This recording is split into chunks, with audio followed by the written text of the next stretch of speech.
শেষ পর্যন্ত ইন্ডিয়া জিতেই গেলেন ইংল্যান্ডের সাথে। প্রথম ব্যাট করতে নেমে ইংল্যান্ডকে 253 রানের টার্গেট দিয়েছিলেন ভারত। সঞ্জু স্যামসন করেছিলেন 89। ঈশান কিষান, শুভমান ডুবে সবাই পর্যায়ক্রমে ভালো খেলেছেন, কিন্তু সঞ্জু স্যামসন কিন্তু দুটি ম্যাচেই ম্যান অফ দ্য ম্যাচ হয়েছেন। দুটি ম্যাচে কিন্তু ভালো খেলেছেন সঞ্জু স্যামসন। একটুর জন্য কিন্তু পারলেন না ইংল্যান্ডের প্লেয়াররা কিন্তু যথেষ্ট ভালো খেলেছেন। বাটলার ভালো খেলেছেন, 25 করেছেন। তারপরে বিঠেল করেছেন 105, 48 বলে বিঠেল করেছেন 105। জ্যাক্স করেছেন 35। তারপরে লাস্টে চমক দেখিয়েছেন জাফর আরসার। তিনি কিন্তু আর 2টি বল থাকলেই মনে হয় আমার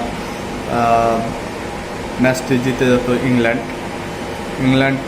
লাস্ট জাফর আরসার কিন্তু লাস্ট 4 বলে 19 রান করেছেন। অনেক 3টি ছক্কা মেরেছেন জাফর আরসার।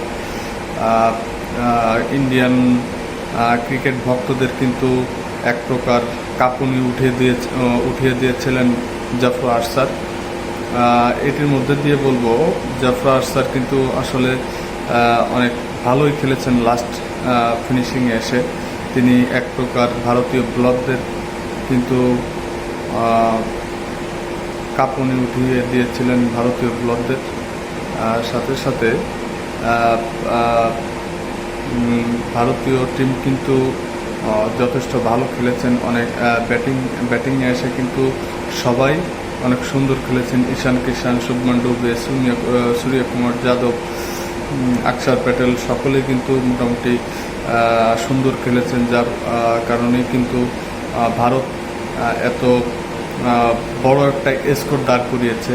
অনেক বড় একটা স্কোর কিন্তু টি-20 বিশ্বকাপের সেমিফাইনালের মতন মঞ্চে ভারত যে 253 রান করেছে, এটি কিন্তু শক্তিশালী একটা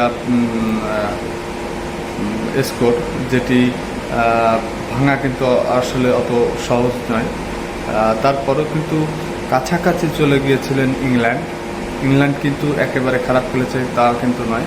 ইংল্যান্ড কিন্তু 246 রানে 7 উইকেটে হেরেছেন। তারপরেও ইংল্যান্ড কিন্তু কাছাকাছি আর কয়েকটা রানের কাছাকাছি ছিলেন।